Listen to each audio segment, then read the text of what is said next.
Du Père, du Fils et du Saint-Esprit, en ce Dieu. Troisième dimanche du Carême.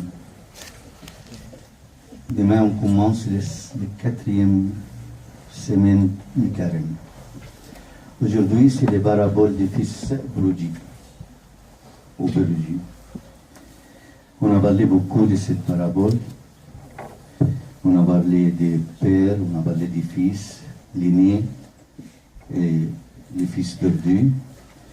Aujourd'hui, on va prendre l'exemple de ces garçons-là, les fils perdus ou prodigues, qui est parti très loin de sa maison. Il a fait 9 étapes pour retourner chez lui. La première chose, il remarqua son esclavage. Et il y a les versets qui disent « Il revient à lui-même ».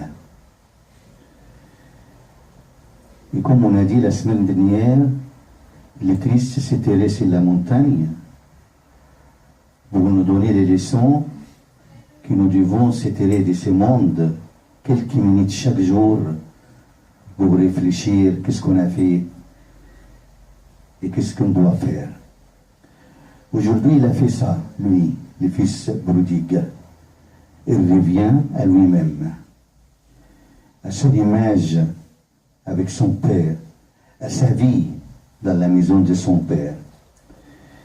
Et dans la Bible, l'évangile de Saint Luc, il dit, étant rentré en lui-même. Ça, c'est la première chose qu'on doit faire. On revient à nous-mêmes. Réfléchir. Il revient à lui-même. Il a décidé de dépenser tous ses argents. Il ne trouve pas l'argent pour manger. Même, on a refusé qu'il mange avec le cochon. Vous imaginez la situation. Alors la première chose, il revient à lui-même. Nous tous avons besoin de revenir à nous-mêmes chaque jour. Pour réfléchir à notre image pure et qu'il ressemble à Dieu, à la création. Il est revenu à lui-même, il est revenu à lui-même, à son image et sa vie avec son Père.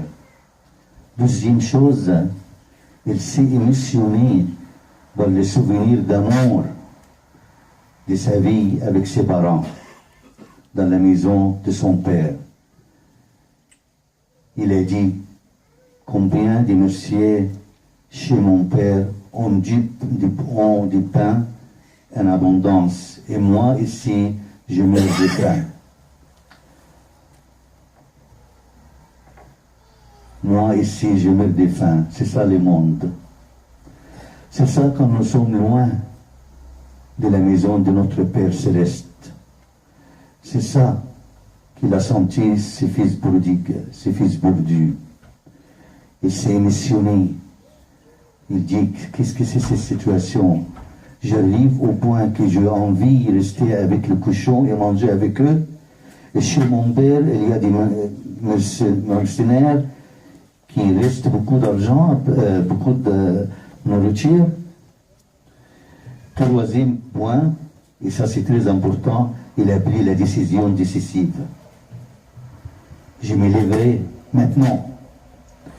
Et j'irai vers mon Père. Combien de fois nous aussi, nous devons avoir des décisions décisives? Combien de fois nous continuons dans les chemins mauvais, dans des situations très mauvaises, et on nous tue. On veut continuer dans les mêmes chemins toujours. Mais lui, aujourd'hui, il nous donne l'exemple. Il faut prendre une décision décisive. Maintenant, pas demain. Imaginons un peu s'il a resté juste une heure de plus. On va voir cette image-là qui, lui, avec les cochons, mange avec eux. Je me lèverai maintenant et j'irai vers mon Père. Ça, c'est la troisième étape. Quatrième étape, la confession. Il a confessé devant Dieu d'abord et devant son Père, l'homme. Il lui dit, je lui dirai, mon Père, j'ai péché contre le ciel. Ça c'est la confession devant le ciel. Et contre toi. Ça c'est la confession à l'église. Et pour ça, il ne faut pas oublier le sacrement de confession. Avant de venir se confesser avec Abouna à l'église, tu dois revenir à toi-même, souviens un peu de tes péchés et demande pardon au Seigneur. Comme lui, il a demandé d'abord pardon au ciel. Et après, tu viens et tu demandes pardon à Dieu envers ou par l'intermédiaire de votre Père confesseur, les prêtres. Alors, la confession, tout ça l'a fait le fils prodigue. Cinquième point, et c'est très important, comme j'ai dit il y a quelques minutes, elle n'a pas déféré sa repentance. Elle s'est levée, il marche sur le chemin, puis il revient jusqu'à la maison de son père. Il se leva, avant il pense, mais après il prend la décision et il pratique. Parce que quelquefois, nous, on n'est pas content de notre situation. On pense, mais après, je suis occupé dans le bas monde, là, dans des occupations gauche et droite, et je ne prends pas la décision, et je ne vais pas retourner vers mon père. Mais lui, il n'a pas différé sa repentance. Sixième point, il s'est jeté, quand son père l'a vu, elle a couru vers lui. Et lui aussi, il s'est jeté dans les seins de son père. C'est magnifique dans notre église. Quand tu entres à l'église, tu trouves le Christ crucifié avec la main comme ça, pour vous dire à tout le monde, venez vers moi, jette-toi dans mon sein, je te donne le confort et le pardon de tous tes péchés. Il l'a fait comme ça. C'est vrai, c'est le Père, avec sa miséricorde, avec sa tendresse, il a couru vers lui, mais lui aussi, il se jette dans le sein de son Père pour demander pardon.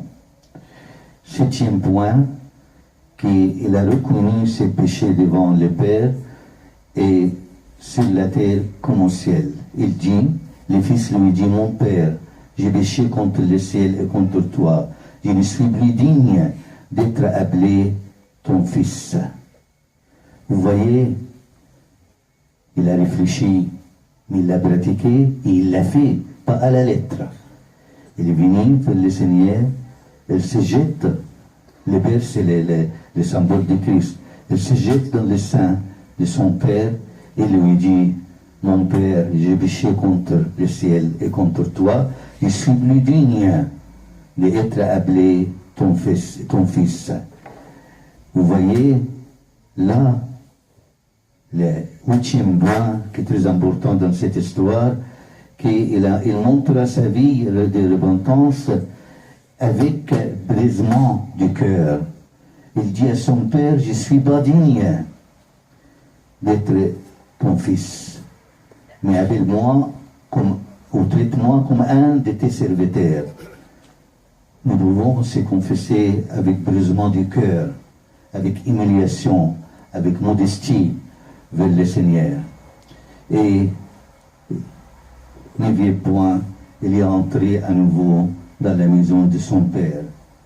Et comme il a dit son père, mon fils était mort, il revient à la vie. Et Tibur dit, on l'a trouvé. C'est ça. Dehors, on est perdu. Dehors de l'église du Seigneur, nous sommes tous perdus. Et comme j'ai dit souvent, je l'ai dit et je le répète, occupe-toi de toutes les choses, de tes études, du travail, de la famille, de la maison, mais n'oublie pas ton salut. Occupe-toi de tous les loisirs que tu veux, sport ou autre, des voyages, des sorties, occupe-toi, mais à condition, n'oublie pas tout salut. Et lui, là aujourd'hui, il revient de la mort à la vie, parce que hors de la maison de son père, il était mort. Mais quand il est entré dans la maison de son père, il est venu à la vie, comme il a dit son père. Il était perdu, mais il se trouve. Et c'est vrai, il y en a beaucoup de jeunes, quand ils viennent confesser, ils me disent cette phrase-là. Ils me disent, quand on vient dehors, on est un peu perdu, avec tout ce qui se passe. Mais quand on entre à l'église, on confesse, on se trouve nous-mêmes. On pense à nos meilleurs jours avec le Christ. On pense comment on est tombé dans les péchés, on s'éloignait de Dieu, on s'éloignait de la maison de Dieu. Alors, mes amis, qu'est-ce qu'il a fait le Père? Qu'est-ce qu'il fait le Seigneur avec nous quand on vient vers lui? Écoutez, il a dit apportez vite la plus belle robe. Il a revêté. Mettez à lui un anneau au doigt et des souliers aux pieds. Amenez les veaux gras et tuilés. Mangeons et réjouissons-nous. Il a donné 4 choses. La plus belle robe. Qu'est-ce que c'est la robe? Qu'est-ce qu'il représente quoi? La robe, elle représente le salut et la justice. Les péchés, qu'est-ce qu'il a fait les péchés à ses fils prodigues? Il a ôté ses vêtements, il devient toute nue. Parce qu'il est loin, il est dans le péché. Le Christ aujourd'hui, il l'a vêtu. Et le Christ, dans les temps, il s'est incarné pour nous vêtir, comme on dit dans le sacrement du baptême, pour nous vêtir de robe du salut. Et toujours, il nous vêtit, le Christ nous donne sa robe de salut et il nous donne en plus son corps et son sang, le salut. Et pour ça, il y a la confession, mais il y a la communion après. Et pour ça, dans l'église copte, on donne les baptêmes, la confirmation et la communion en même temps. Alors, il était nu parce qu'il était loin de Dieu. Il était nu parce qu'il est loin de la maison de Dieu. Mais aujourd'hui, son Père, qui est notre Père à tous, le Christ, il l'a vêtu de robe de salut, la robe de salut et de justice. Et la deuxième chose, il a donné un anneau dans le doigt. C'est un signe d'attachement à l'épouse. Quand on fait des fiançailles, on met l'anneau dans le doigt.